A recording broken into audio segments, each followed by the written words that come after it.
정치권 이슈 살펴보겠습니다. 박민규 우석대 개관교수, 장성철 공감과 논쟁 정책센터 소장 모셨습니다. 안녕하세요. 안녕하십니까. 오늘 오전이죠. 우리 시간으로 문재인 대통령과 조 바이든 미 대통령 당선인이 첫 통화를 가졌습니다. 한반도 평화에 대한 의지를 확인했다. 민주당과 민주당, 글쎄요, 한국과 미국의 민주당 대통령과 차기 대통령이 통화를 했는데 한 14분 정도 통화했다고 하는데 그 전반적인 내용은 저희가 앞서서 전해드렸습니다. 네. 접하셨을 텐데 어떻게 보셨습니까? 한반도 평화를 위해서 한미 공조는 매우 중요합니다. 지금 현재 전 세계에서 미국 대통령으로 인정받고 있는 바이든 당선인과 네. 문재인 대통령과의 전화회담은 매우 시의적절했고 내용도 좋아 보입니다. 바이든 당선인은 한국은 미국의 린치핀이다라고 표현했는데 린치핀이 보니까 수레바퀴를 고정하는 핀이더라고요. 외교적으로는 꼭 필요한 동반자라는 뜻이라고 합니다. 예. 또 바이든 당선인 같은 경우는 이제 1980년대 김대중 대통령이 미국 망명 시절부터 한국과 인연을 맺어왔고 그동안 한국의 수많은 정치들과 좋은 인연을 맺어왔다고 알려지고 있거든요. 네. 바이든 대통령 재임 시절에 우리 한반도를 위해서 북핵의 비핵화와 그다음에 한반도의 공동 번영이라는 목표를 위한 좋은 결과가 만들어질 거다라고 기대해보고 있습니다. 예. 20여 년 만에 한미 양국의 민주당 정부의 조합이거든요. 호흡 어떻게 전망하시나요? 저는 호흡 잘 안 맞을 수도 있다. 쉽지 않다. 문재인 대통령 어깨에 큰 짐이 얹혀져 있다라고 말씀드리고 싶어요. 특히 외교, 안보, 군사 분야에서는 상당히 좀 힘든 난제의 협상이 필요하다는 생각이 들어요. 주한미군 방위비용 분담 협상 어떻게 해야 되냐. 예. 주한미군 감축 어떻게 해야 되는 것이냐. 그다음에 전자권 이양 문제는 어떻게 할 것이냐.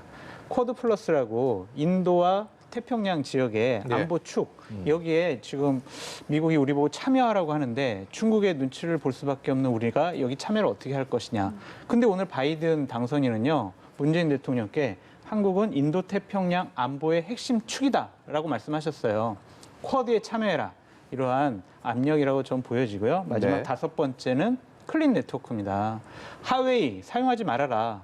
이렇게 지금 계속 요구하고 있는데 이 5가지 난제를 어떻게 풀어나갈 것이냐라는 것과 문재인 대통령께서 계속 지속적으로 얘기하고 계시는 종전선언과 평화협정 이 부분을 어떻게 미국과 합의를 잘해서 추진해 나갈 것이냐. 이것도 상당히 문제 같아요. 기본적으로 바이든 당선인은 김정은을 폭력배라고 지칭했습니다. 예. 폭력배랑은 대화를 하지 않겠다라는 바이든 당선인의 입장인데 이 부분 정말 잘 조율해야 될 것 같다라고 말씀드립니다. 한미 새 정부가 들어설 때마다 우리와의 관계는 어떨지에 대한 것들을 항상 생각을 하고 이렇게 저희가 분석을 하고 하는데 이전보다도 훨씬 더 그런 난제들이 많아 보인다라는 그런 의미로 해서 가면 될까요? 네, 좀 그렇게 보여요. 왜냐하면 트럼프 대통령이 계속 추구해 왔지만 그 기조가 바이든 정부 때 그렇게 달라질 것 같진 않아요. 예. 근데 주한미군 주둔 문제라든지 방위비 협상은 한국 측의 입장을 좀 더 많이 들어주겠다라는 그런 입장으로 알려져 있긴 하지만 네. 다른 여러 가지 동맹 문제와 관련해서는 쉽지 않은 여러 가지 난제들이 있다라고 말씀드립니다. 예. 박 교수님께서는 어떻게 보시나요? 장성님의 전망에 크게 반대 의견이 없습니다. 어려운 과제가 있고요. 하지만 외교에서 가장 문제인 불확실성이 사라졌습니다. 그리고 바이든 후보가 후보자 시절인 경우하고 대통령 재임 시절하고는 달라질 수 있기 때문에 우리 정부가 어떻게 노력하느냐가 더 중요한 시기라고 보고요. 예. 어쨌든 문재인 정부는 미중 갈등이 이제 상수로 보입니다. 대한민국에 있어서 미국은 제일의 우방이고요. 예. 하지만 또 중국과의 경제 협력도 중요합니다. 미중 갈등 속에서 우리나라가 어떻게 외교적으로 해야 되는지 능력이 필요하고 또 지혜가 필요한 시기라고 생각합니다. 어제 한 여론조사 기관에서요 차기 대권 주자 지지율에 대한 여론조사 결과를 발표를 했는데 그 여진이 여전히 정치권에 굉장히 남아 있는 것 같습니다. 윤석열 검찰총장이 화면에서 보이시는 것처럼 가장 많은 답변을 받았습니다. 차기 대권 주자로서 현직 검찰총장이란 부분들 그리고 꽤 오랜 시간 동안 이낙연 대표와 이재명 경기지사가 지지율을 양분해 왔다라는 점에서 굉장히 눈길을 끌고 여기에 대해서 여당도 야당도 굉장히 신경 쓰이는 모습들을 감추지 않고 있는데 일단 두 분께 차례로 왜 이런 결과가 나오게 됐는지에 대해서 좀 여쭤보고 싶은데요. 박민규 소장 여기 교수께서 먼저 말씀해 주시죠. 국민들의 정치 혐오가 높아질수록 기존 정치권 인물보다는 새로운 인물을 갈망하는 현상이 계속 반복돼 왔거든요. 예. 아시는 것처럼 1980년대 박찬종 변호사부터 안철수 대표도 지금 현재 활동하고 계시지만 안철수 현상이 있었고요. 네. 게다가 총리 시절 어떤 국민들의 지지가 많았던 이회찬 총리, 고건 총리, 정호창 총리까지 국민적 지지가 많았던 총리도 있었습니다. 최근에는 반기문 사무총장도 그랬었고요. 예. 이처럼 기존 정치권이 아닌 정치 외의 인물을 이 지지도가 높이 나온다는 것은 사실 기존의 정당 정치에 참여하고 있는 정치인들이 매우 분발하고 반성해야 될 사실이라고 봅니다. 네. 좀 더 민주당뿐만 아니라 국민의힘 모든 정치인들, 특히 대선 후보들의 분발이 요구되는 사항이다. 저는 이렇게 보고 있습니다. 어떤 외부에서 대안을 찾는 한국 민주주의의 특성이고 이번에는 그 대안이 윤석열 총장으로 이제 대입을 하는 거다라는 분석이셨는데 어떻게 보십니까? 저는 세 가지로 봅니다. 하나는 야당 지지자들의 표쏠림 현상, 그리고 두 번째는 국정감사장에서 보여줬던 윤석열 총장의 외침에 대한 국민적인 호응, 세 번째는 추미애 장관 때문이다라고 말씀드려요. 예. 추미애 장관이 혹시 엑스맨이 아니냐, 윤석열 총장의 무슨 정무특보가 아니냐, 이런 식의 또 비아냥적인 얘기가 나오고 있는데, 기본적으로 어느 신문에서는 그랬잖아요. 때리면 때릴수록 더 지지율이 높아진다고. 네. 예. 가만히 놔뒀으면 윤석열 총장이 과연 이렇게 지지율이 높아졌을까 하는 의구심이 있습니다. 반사체냐, 발광체냐, 이제는요, 발광체가 된 것 같아요. 스스로 빚을 냈어요. 본인이 이제 어느 지검에 가서 하는 얘기들이 언론에 보도되고 그 언론에 보도된 내용들을 갖고 국민들이 또 환호하고 있습니다. 예. 국민의 검찰이 되라, 정권의 검찰이 되지 말아라. 이런 외침에 대해서 국민들은 상당히 호응하고 있는 것이다라고 말씀드립니다. 그럼 이렇게 좀 여쭤보겠습니다. 지금 이제 그 여론조사 결과상으로 나타난 저 3자 구도가 당분간 좀 오랫동안 지속되게 될지 아니면 그야말로 일시적인 거품에 불과할지 그 부분도 관심이 많이 가거든요. 어떻게 전망하십니까? 저는 계속 지속될 거라고 봐요. 윤석열 총장이 검찰총장으로 있는 한 저 3자 구도는 계속 지속될 것이고 오히려 윤석열 총장의 지지율은 높아질 것 같다라고 말씀드리고 싶어요. 전 눈덩이 효과라고 말씀드리고 싶습니다. 조그마한 눈덩이가 언덕을 지금 내려오고 있습니다. 그것이 계속 굴러가면서 눈덩이가 지금 커지고 있는 상황이죠. 근데 그 눈덩이가 눈사람이 될지 아니면 바위에 부딪혀가지고 산산조각 날지는 윤석열 총장이 선택을 해야 돼요. 눈사람은 혼자 힘으로 될 수 없습니다. 다른 사람의 도움을 받아서 나를 눈사람으로 만들어줘, 나를 도와줘 이런 식으로 대권에 대한 꿈을 여러 유능한 사람들과 함께 해야지 나 지지율 높으니까 내가 한번 나가서 혼자 한번 해볼까? 이런 독불장군식의 행태를 보이게 되면 산산조각 날 것 같아요. 지금까지도 여론조사 기관과 언론사에 내 이름을 좀 빼주세요라고 안 하는 것을 보면 100% 아니 99% 정치를 할 것 같고 대권 출마할 것 같습니다.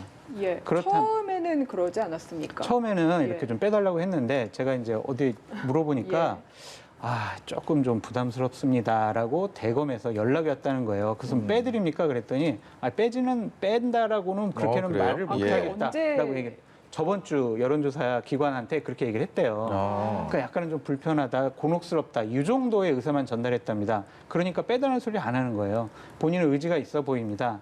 관리를 잘 받아야 한다라고 저는 말씀드리고 싶어요. 근데 지금 윤석열 총장 같은 경우는 야권의 그러니까 국민의힘의 대권 주자가 아니지 않습니까? 네. 공식적으로는. 그렇기 때문에 이게 윤석열 총장과 이재명 지사의 지지층이 겹친다라는 분석들도 많아요. 이 지역적 기반은 이낙연 대표 같은 경우 호남 쪽의 기반이 워낙 탄탄하기 때문에 이재명 지사와 윤석열 총장의 어떤 이 지지층 겹침 현상 그리고 이른바 현재 여론조사 결과대로 보면 이 빅3의 이 삼각 함수가 또 어떻게 흘러갈지에 대한 부분들 변수가 상당히 많아 보입니다. 근데 이번 본 여론조사만 갖고 판단할 수 없고 몇 번 여론조사가 있어야지만 될 것 같은데요. 네. 어쨌든 현재 검찰총장인 윤석열 총장이 야권, 여권 통틀어서 1위에 도달한 것은 매우 충격적인 사실이고요. 사실 민주당 같은 경우에는 청문회에서 되게 옹호했던 검찰총장과 갈등을 겪으면서 난처한 상황에 처했고 네. 국민의힘 같은 경우는 더 상황이 더 곤혹스러운 것 같아요. 본인이 제출한 대통령 두 분을 기소해서 유죄 판결 이끈 분 아니겠습니까? 이런 분이 지금 당내 후보가 별로 없는 상태를 틈타서 야권 후보 1등을 몇 달째 유지하고 있는데 아까 장 선생님 말씀하신 것처럼 본인의 정치적 정치적인 욕망을 감추지 않는 상황이 과연 몇 개월 유지될까 지켜보면 저도 당분간은 그 이낙연, 이재명, 윤석열 삼강 구도는 유지될 거로 보이지만 내년 초에 어떠한 변수에 이분이 그걸 극복할 수 있을까? 이거는 되게 중요한 포인트라고 보고요. 국민의 입장에서는 정말 괴로울 것 같아요. 자기 당 후보가 아닌 사람이 1등인 거 저는 너무나 힘든 상황이 다가오고 있다. 그래서 김종인 위원장이 이 부분을 어떻게 안철수 서울시장 후보뿐만 아니라 이 윤석열 총장을 어떻게 안는 또는 어떻게 거리를 두는 이런 부분에 대한 선택과 당의 판단에 대해 중요한 시기가 오고 있다. 이렇게 말씀드립니다. 주변 반응들도 좀 눈길이 가는데요. 그 부분도 한번 여쭤보도록 하겠습니다. 여당 쪽에서는요, 여당에서는 정치인 윤석열 검찰에서 나와서 경쟁하라, 당당하게 뭐 이런 입장들 견지하고 있고, 반면에 국민의힘 야당에서는 추미애 장관이 말씀하신 것처럼 윤석열 총장의 이른바 선대본부장이냐, 그러면서 추 장관의 경질을 요구하고 있습니다. 여기에 김종인 비대위원장은 오늘 이런 얘기했네요. 윤석열 총장이 여권 사람이다. 이렇게 또 선을 긋는 모습들. 정말 이 주변 반응들도 눈길이 굉장히 많이 갑니다. 여당의 반응부터 좀 말씀드리고 싶어요. 사퇴하고 정치해라라고 추미애 장관이 얘기를 했고 여당 의원들 얘기하는데 저는 이 얘기를 추미애 장관한테 하고 싶어요. 본인이 지금 정치하고 있는 행위지 행정을 하고 있는 건 아닙니다. 감정을 갖고 지금 법무부 장관직을 수행을 하고 있고 윤석열 괴롭히기에 집중하고 있다라고 보여지는데 본인이 장관을 그만두고 정치해라라고 말씀드리고 싶고요. 결국에는 견제라고 보여집니다. 점점 커지고 있잖아요. 지지하는 국민들이 늘어나고 있다는 것은 여당으로서는 큰 부담감이 될 겁니다. 저는 여당은 견제라고 보여지고요. 야당은 보호라고 보여집니다. 김종인 위원장이 저 사람은 지금 야권 후보도 아니고 여당 사람이야 라고 하는 것은 만약에 국민의힘의 입장에서 그래 윤석열 총장 이제 야권 후보고 이제 빨리 정치하고 우리 정권을 다시 바꾸는데 같이 힘을 모읍시다라고 해보세요. 그러면은 그래 검찰총장 야당하고 지금 공조하고 지금 물밑거리하고 있고 하는 모든 행위가 다 그런 정치적인 행위구나라고 공격당할 거예요. 그 검찰총장직을 수행할 수 없을 겁니다. 예. 그렇기 때문에 약간 거리두기 하면서 저는 보호하는 입장이다라고 말씀드리고 싶어요. 기본적으로 정세균 우리 국무총리께서도 말씀을 하셨잖아요. 예. 추미애 장관한테 좀 절제해라. 그렇게 말씀하셨는데 추미애 장관이나 여당 같은 경우에는 자신들이 임명한 검찰총장에 대해서 대통령이 아직 아무런 입장을 내놓고 있지 않은데 저렇게 공격하는 것은 좀 너무 부적절하다. 자중해라라고 말씀드리고 싶습니다. 지금 화면 보이는 것처럼요. 이제 정세균 총리 자연스럽게 말씀하셔갖고 윤석열 총장은 좀 자숙하고 추미애 장관은 좀 점잖았으면 좋겠다 어제 얘기를 하면서 본인의 이제 대권 도전 질문에 대해서는 뭐 명확한 답변을 하지 않았지만 또 거부하지는 않는 그런 입장이었습니다. 전반적인 부분도 좀 짚어보고 싶습니다. 지난주에 김경수 지사의 유죄 판결로 인해서 민주당 현재 이낙연, 이재명 양강구도에서 좀 새로운 인물이 와야 될 거라는 당내 여론이 있고요. 예. 그런 측면에서 정세균 총리의 조기 등판이 좀 힘을 받는 모양새인 것 같습니다.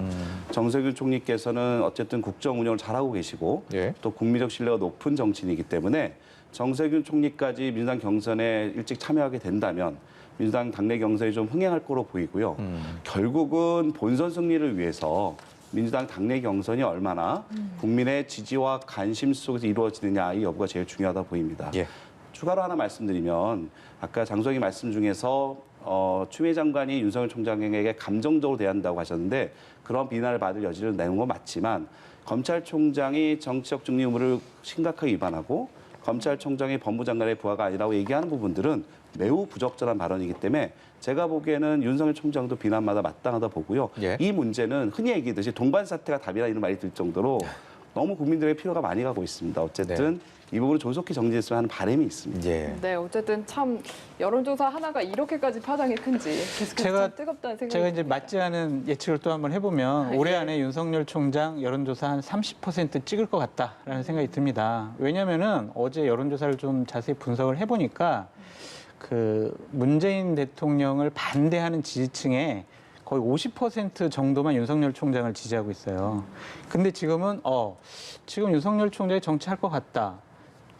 정권 교체를 할 수 있는 구심점이 될 것 같다라고 점점 인식이 확산되고 있기 때문에 야당을 지지하는 분들의 표 쏠림 현상이 더 나타날 것 같다. 라고 제가 어제 생각을 해봤습니다. 네, 맞지 않은 예측이라고 하셨는데 맞을지 맞지 않을지 좀 지켜보도록 하겠습니다. 그동안 안 맞으신 적도 많습니다. 그러니까요. 여론조사 하나 더 좀 살펴보고 싶은데요. 중대재해기업처벌법, 그러니까 정의당과 국민의힘이 이색 공조를 해서 눈길을 끌고 있는데 관련해서 여론조사가 있었습니다. 국민 10명 가운데 6명이 이 법안이 처리돼야 한다는 쪽으로 손을 들어줘서 눈길을 끌었는데요. 근데 이 법안이 처리되기까지는 국민의힘이 내부적으로 좀 넘어야 할 산이 있는 것 같습니다. 그렇죠. 주호영 원내대표가 약간은 좀 여러 가지 법안의 내용을 살펴봐야 한다라고 말씀하셨어요. 예. 근데 하지만 이 부분에 대해서는 김종인 위원장이 얼마 전에 정강정책을 바꾸면서 약자와의 동행을 말씀하셨잖아요. 예. 일하다가 다치셨어요. 당연히 보호해 드려야죠. 치료해 드리고 보상해 드려야 됩니다. 이런 중대재해기업처벌법 이것이 지금까지 처리가 안 됐다는 것 자체가 좀 놀라운 건데 예. 여태까지 반대했던 것은 한 두 가지 이유밖에 없어요. 과잉입법 아니냐. 어떤 손해배상을 해줬지만 또한 민형사상 처벌을 해야 하는 것이냐. 이것은 좀 이중 처벌이다라는 반대 때문인데 예. 이번에는 세 당이 모두 다 처리를 얘기를 하고 있기 때문에 주호영 원내대표가 약간의 좀 입장을 좀 변경을 하게 되면 이 부분만큼은 좀 처리될 것 같다라고 예측해 봅니다. 그런데 왜 그런 말씀을 드렸냐면 이게 네. 당론만 그런 게 아닌가. 실제로 여론조사 결과 자체도 전체 여론은 저렇게 나왔는데 저 여론 중에 국민의힘 지지층만 따로 떼어놓고 보면요. 처리 반대 여론이 조금 더 높거든요. 네, 그렇게 봤어요. 예. 그러니까 이게 국민의힘을 지지하는 사람들은 기업 편, 기업주 편, 뭐 재벌 편 이렇게 판단할 것은 아닌 것 같고요. 기계적인 반대 같아요. 무슨 말이냐면 정의당이 계속 이 부분에 대해서 추진을 하고 있으니 국민의힘이 왜 정의당 법안에 대해서 왜 이렇게 찬성을 하려고 그러지? 그러한 기계적인 반대가 아닌가라는 생각이 듭니다. 법안 내용에 대해서 국민의힘 스스로 지지층에게 좀 자세하게 설명해 드려서 이번 기회에 이 법안은 좀 통과됐으면 좋겠다라는 생각이 듭니다. 그 기계적인 반대를 무릅쓰고 그것을 이겨내고 국민의힘과 정의당이 우리가 그동안에 쉽게 볼 수 없었던 정책적 공조 아닙니까? 이런 부분들은 상당히 어쨌든 정치권을 보는 시각에 좀 새로움을 좀 불어넣는 그런 느낌이고 민주당은 이 상황에서 좀 어떤 생각을 하고 있을지가 좀 궁금합니다. 왜냐하면 그동안 모든 것들이 민주당과 정의당의 공조는 워낙 흔했기 때문에 근데 최근 들어서 약간 정의당이 뭐 민주당 이중대라는 그런 비판에서 좀 벗어나려는 움직임이 있었고 그런 것들이 또 국민의힘과 예상치 못했던 정책 공조 민주당 입장에서는 흔히 말하는 내 친구가 나를 배신하고 딴 데 가서 다른 사람이랑 친구하고 있는 모습들 봤을 때 어떤 느낌 들지 모르겠습니다. 뭐 전혀 곤욕스럽지 않고 환영할 일입니다. 아. 국민의힘이 이렇게 전향적으로 노동 존중 법안에 대해서 관심 갖는 건 매우 좋은 일이고요. 네. 저는 우리 50년 전 이야기를 하나 꺼내고 싶어요. 예. 1970년 11월 13일 네. 우리 청년 전체일이 근로기준법을 준수하라. 네. 그리고 우리는 기계가 아니다라고 외치면서 사망한 지 50년이 지났습니다. 근데 아직 대한민국 현실은 산업재해로 1년에 한 2,000명 정도 노동자들이 고통받고 있습니다. 네. 국회가 노동자의 안전, 생명, 인권을 좀 더 강화하는 방향으로 이렇게 국회에서 각 정당들이 경쟁하고 토의하고 추진하는 것은 매우 국민들에게 칭찬받을 모습이다라고 말씀드리면서 이번 기회에 아예 국민의힘도 좀 더 전향적으로 했으면 좋겠는데 아까 말씀처럼 기계적인 반대로 하죠. 여전히 그분들은 뭔가 의구심을 보고 있는 것 같아요. 그래서 법안 하나를 가지고 양당뿐만 아니라 정의당까지 파면해서 좀 더 토의하고 정말 이게 과잉 입법의 소지가 있는 거 있다면 좀 예. 걸러내서 결국 이 부분은 기업자들의 산업재해 방지 의무를 안 한 사람에 대한 처벌을 강화하고 징벌적 손해배상을 넣은 거기 때문에 그 적정성 여부는 국회에서 잘 토의돼서 잘 통과됐으면 하는 바람이 있습니다. 저희가 그동안 자주 못 봐서 그렇지 정치의 선진화 측면에서는 한 걸음 더 내딛는 나아갔다라는 그런 그럼요. 평가를 받을 수 있다라는 두 분의 말씀 여기까지 듣고요. 지난 7월이었죠. 행정수도 이전 카드를 민주당 지도부가 꺼냈는데 구체적인 실현 계획을 내놨습니다. 이낙연 민주당 대표의 얘기 듣고 오겠습니다. 국가 균형 발전과 서울의 매력적인 미래를 위해 서울은 중장기적으로 동아시아의 경제, 금융, 문화 중심으로 발전시키고 세종에는 국회의 완전 이전을 목표로 하는 단계적 이전을 추진하겠습니다.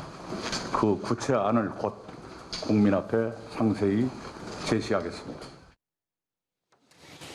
네, 지난 7월에 원래 행정수도 이전 카드를 꺼내 들었으니까 이제 뭐 구체적인 안을 낼 수는 있는데 내년 4월이 서울 보궐선거가 있지 않습니까? 네. 그래서 지금 이 시점에 왜 구체적인 안을 꺼냈을까? 사실 의문이 한편으로는 드는 네. 것도 사실입니다.